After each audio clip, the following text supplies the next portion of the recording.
let's start with the Abuja Inquirer. Mr. Akintobi, thank you so much for coming on the program. A very good morning to you. Good morning, Nigeria. Yeah, I'm sure you're watching development across our country as well as across the region. Absolutely. As what's playing out. But let's begin with how the Abuja Inquirer chose to start the Monday morning. They're saying they're leading with that good news from Niger State. Confusion over rescue of 100 Niger students, 150 staff in limbo, parents in agony. So this is the biggest, from my records, I stand to be corrected, this is perhaps the largest form of abduction we've seen maybe in Nigeria's recent history. It used to be Chibok, 200 and something. Now we heard about 300 plus. So if that number is correct, that means this is the largest. How these guys were able to move this number of people on checks is interesting. So, but good news is that 50 were released, another 50, 100 now released. So what happens to the 150? And you can see the pictures where the U.S. Congress Committee had visited Nigeria, that's them and the NSA. The remarks that were made as well as the outcome of that particular meeting. They made stopovers at, I think, places like Benin. What do you make of the stories, Ms. Akintobi? Well, either way you look at it, it's good news that at least another 100 have either been released or rescued or ransomed, whatever the case may be. 50, a few days after it happened, 50 managed to escape, and we were happy at their return. And now another 100. The word is they've been rescued by the federal government security architecture, but there's been no official statement as to how this rescue occurred, whether it involved military interdiction, whether it was negotiation, whether it was ransom. At this point, nobody really cares. The most important thing is that 100 of them are back, and the remaining 150 we begin to look and hope to get them back as well, whatever it may take. As I have always advocated, though, whatever process by which these rescues or returns occur, we should never lose sight of the fact that a crime has been committed and that it is very important to bring the perpetrators to book. If for no other reason, apart from, of course, that justice is seen to be done, there's also the deterrence factor, which is really critical. It's not good enough to just get these people back, especially in a situation like this where there are still others still in captivity and where the government has not confirmed how these 100 came about. Did they escape? Were they ransomed? Was there a negotiation? Either way, if there was any kind of interaction that occurred to get this release, then there's got to be a reckoning for the second part of the equation, which has to do with acceptance of responsibility and prosecution and punishment. Nonetheless, it's possible that government is still being cautious in terms of those who are still left there, that it is important to get those ones back before we begin to seek retribution, so that we don't endanger the lives of the 150 and the 12 who are still there. But well, we're thankful for the 100 that have come, and we continue to encourage government to do whatever it takes, whatever means by which it got the 100 out, it should have the capability to get the remaining 150 out as well. So we continue to wish the government well. A government that can go into a neighboring country at the request of that country and take on an army, take on an organized, structured, weaponed army and prevail over them, should be able to do the same over bandits and terrorists. It's not rocket science. Of course, the Nigerian army showed its mettle over the weekend, and we are proud of them. The fact that they showed that we are a major power in the region. I mean, when trouble started, who was the first person that Benin Republic reached out to? They called Nigeria, come and help us.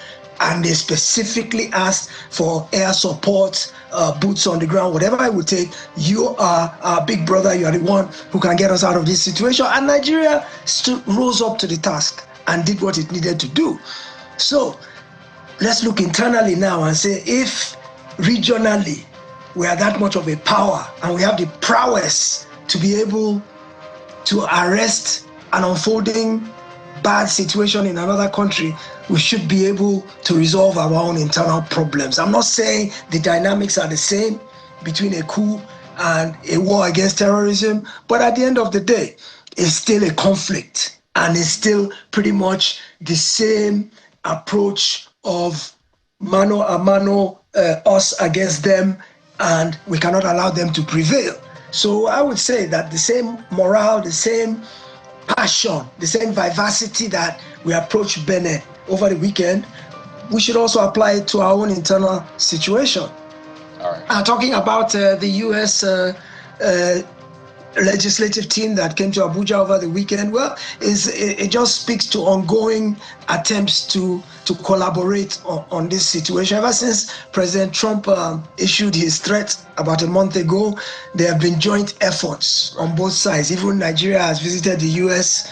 to try and allay concerns about the terrorism or the attacks being focused specifically on Christians, and trying to make the case that, look, as long as your ideology is different from the attacker's own, no matter what your religion, you are you are vulnerable to attack and to killing or maiming. I know they also... That's the general message that Nigeria is trying to pass. And so this visit from America is to further those discussions. And you can see the NSA in the picture with congressional representatives from America. They want to continue to find ways to collaborate without actually having to have boots on the ground from American troops. I think they also had a meeting with the Benin State governor as well. But over to the Vanguard newspaper, Mr. Akintobi. The big story has the picture of Benin Republic President Patrice Talon and the face of a coup plotter, whom, or at least the leader, who a lot of people saw his face. The big story says, democracy survives. How Benin Republic coup failed. That's from the federal government. Benin Interior foreign ministers speak. A dozen soldiers arrested. Nigerian Air Force conducts multiple precision airstrikes on fleeing coup plotters. FG, ECOWAS, AU condemn attempted takeover. ECOWAS deploys troops to Benin Republic. So this speaks largely to just how powerful, precise, and competent Nigeria's military can be. But right under it, you see FG secures release of 100 school children abducted in Niger State. But we don't see any report of either the arrest of the terrorists, whether they were neutralized, or what exactly happened to them. So it's a mixed bag, really. And I think that's something that has been said time and again. It almost looks like there's some sort of romance happening right there. If you are rescuing those abducted, what about the abductors in that sense? Yes. I'll just take one more story because a lot of these stories really are the same on the front page. And it's right there on the top page, on top rather. It says, amid blackouts, NERC and experts clash as Disco's revenue rises to 1.7 trillion naira. I can tell you that I am paying a lot for electricity. Right, but then a lot of people still experience blackouts. You see, billing, collection efficiency on the rise, but experts disagree. They say customers are being cheated. Same thing people say with their data, they're now saying with power. Mr. Akintobi. Yes, it's interesting that we were sold on this notion that, look, as long as you have prepaid meters, you only pay for what you consume. And that's why we've been all agitating on this notion of please give us prepaid meters, because the assumption was that I can control how much I consume and how much I pay. First of all, there's been foot dragging in terms of getting everybody metered. And so this continuation of estimated billing is a way of extorting people. It's a way of making consumers pay for what they didn't use. But now we're even starting to hear that even in the situation of people who have prepaid meters, that they are paying for more than they use. You will recharge your prepaid meter for 10, 20, 50,000, and you watch it and it's just going down like that. And all of a sudden, in spite of you switching off lights you don't use, switching off appliances you are not immediately needing, that the rate at which your meterage is going down, the units, the rate at which it's going down, if you measure it, it actually exceeds the per unit cost or whatever the case may be. So the NERC has a major responsibility. It's the protector of us consumers. For example, look at it now. When they did band A, band B, when they divided us into bands, they said, according to the number of hours you're supposed to get, like band A, for example, I believe the minimum is 20 hours a day for such a certain amount of time. Now, when they introduced this, the idea was if you didn't get that minimum amount of time, they were supposed to revert you back to the old rate, not to the band A rate. You were supposed to get a rebate, but it has never happened. There are many times that you don't get the 20 hours, you get 16, you get 18, but nobody ever refunds you for paying for the band A. So at the end of the day, it all looks like it's not above board, and that the people's well-being is not being looked after in terms of electricity. You mentioned a comparative analysis of data, for example, also that you recharge your phone, you load data, and you suddenly see that the thing is evaporating in spite. Although I've heard some technical reasons that as long as apps are running in the background of your phone and you don't close the apps, that your data is continuously being charged and things like that. So Nigerians have resorted to switching off data, which means when you're trying to reach somebody through an online call, you can't reach them because they've switched off their data, because they're trying to conserve it, because the rate at which it goes is just a runaway, uncontrollable speed. So our regulators need to step up to the plate a little bit better and begin to take a harder look, to scrutinize the actual numbers. Are they holding up to the prerequisites? If we are supposed to pay X amount of naira to get X amount of electricity units, and those units are supposed to be depleted according to a specified formula, who is checking? Who is policing the police to make sure that the electricity distribution companies are actually keeping up to the prescribed numbers? You know, the other thing I wanted to talk about quickly, since you mentioned the coup in Benin Republic on the front page of Vanguard, just a quick note, is that we're glad that the coup failed. We condemn that it happened. We absolutely uphold democracy as the one and only way forward in terms of the way our affairs are administered. But I want to say, and you mentioned it at the beginning of the show, Kayode, about Human Development Index, that the only thing that brings the specter of a coup is mass discontent. There's no military anywhere in the world that has ever tried to step in when the people are happy with the governance they have. Every military uses as an excuse the fact that there's mass discontent among the people. When they make their speech, they always say corruption, bad governance, this is why we are stepping in, because the people are not getting a fair deal. So the only antidote to coup, the only antidote to any coup anywhere in the world is good governance. Is that Human Development Index that Kayode was talking about, that we need to increase the dividends of democracy. We need to improve the quality of life of people, especially here in our own country. As you said, look at the region, all the countries that these coups have happened recently, you see human misery. Instead of Human Development Index, what they have is Human Misery Index, because their lives are wretched. You know, they're not getting any kind of quality of life or any kind of good leadership from their leaders. So let us all be guided. Let us be warned that our politicians, our leaders, our administrators, our elders, even our pastors on the pulpit, that each and every one of us has a role to ensure that we are looking out for each other and making sure that all of us are developing and moving forward together. It's not enough for just one small segment of society to be reaping all the dividends and everybody else remaining in a cesspool of misery and poverty. Let's go to This Nigeria. That's the next paper I'll be looking at. And of course, it's also leading with that intervention by ECOWAS and AU, Nigeria foiling that attack. But on the side of that picture is what I want to focus on, since we've been talking a lot about the coup. Failed coup, I should say. PDP constitutes National Working Committee names Abdurrahman chairman, Anyanwu secretary, Olaka Ono, Bature others make list. So this is the other faction of the PDP.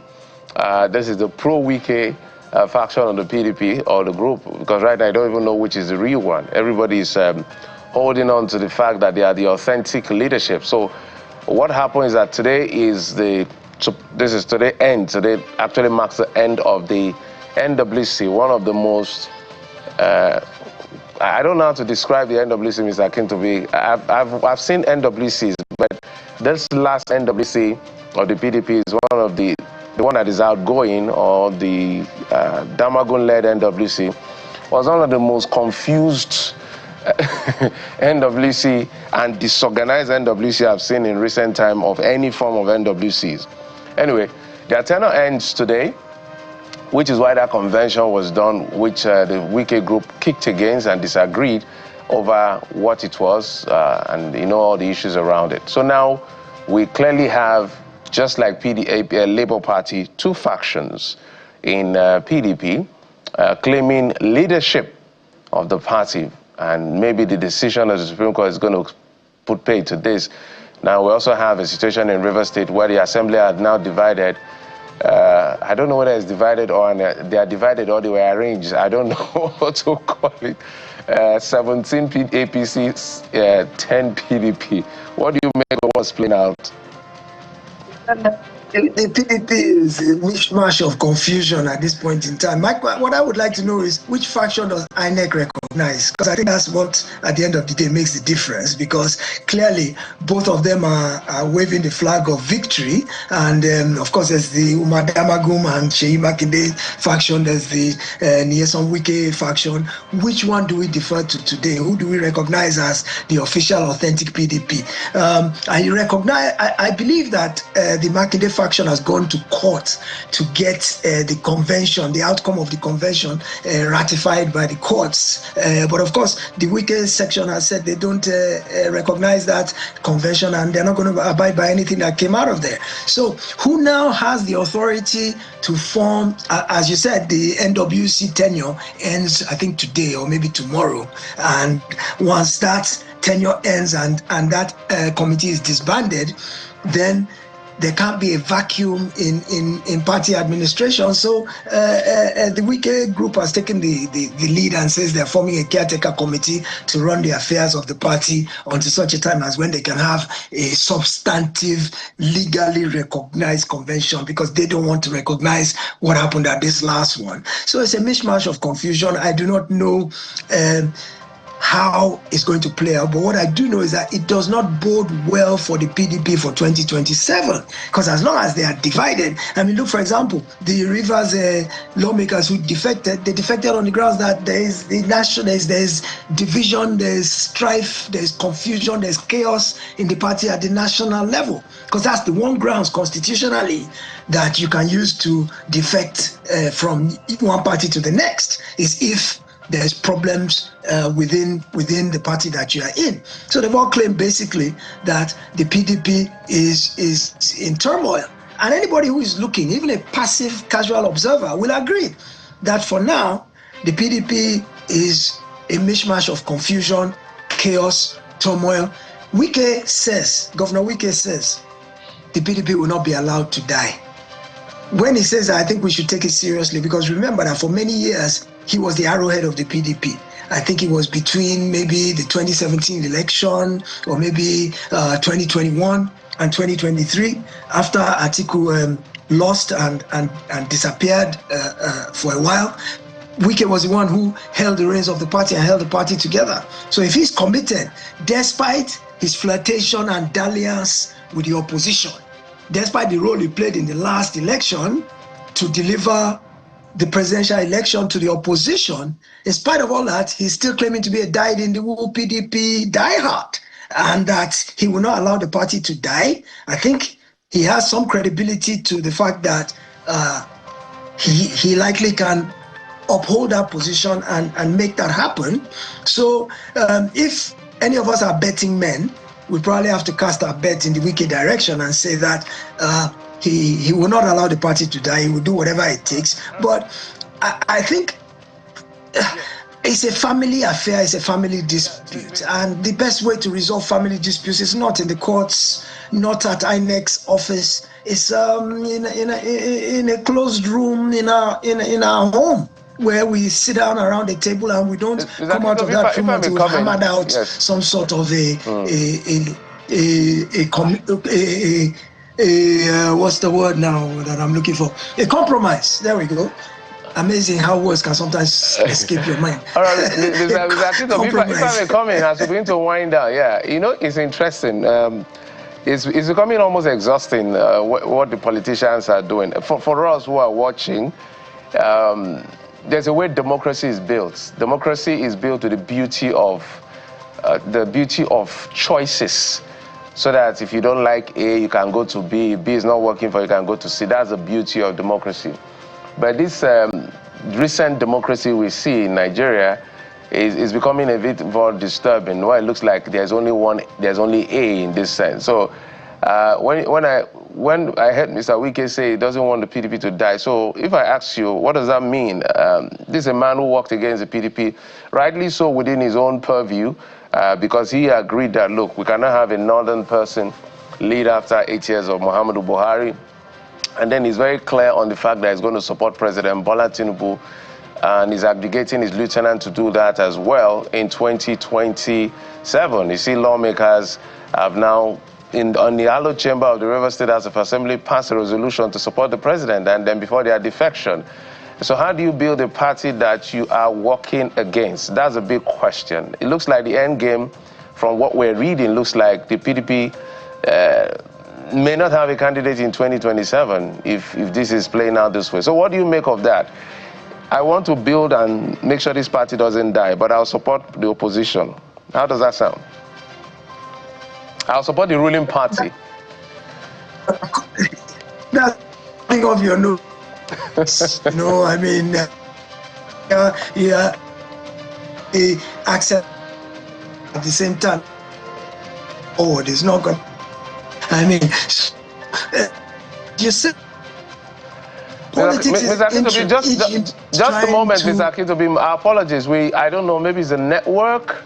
I don't know what is wrong with it, but since you started talking, we couldn't hear. So maybe just in 2 minutes, say what you want to say, because we didn't hear what you were saying.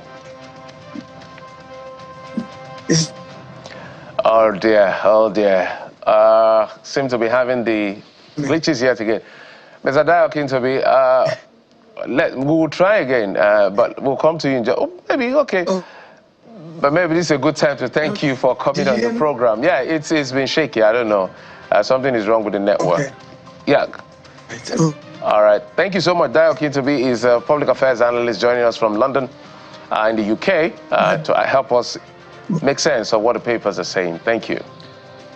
My pleasure always. Good morning, Nigeria. Oh, finally, when he's saying my pleasure, that's it. I mean, it was, I don't know if the question was a tough one, that even the internet was like, well, let's see. It's amusing to me. Wike said, we will not allow this party to die, yet he's going to work for the APC. And his boys are working for the APC. As I said. It's an interesting, you know what's very worrying for me? I do have a problem with politicians behaving as they like. You understand? It's who they are, some of them, not all of them. They can choose to behave how they like. It's how institutions manage these behaviors. Because we cannot be running politics like this. It's almost a reckless situation where everybody behaves the way they like and all of that. If you want to do opposition, do opposition. If you want to do ruling party, so that Nigerians are clear on who to follow and what to do in the next election. But we'll take a break. We'll be right back after this. Stay with us.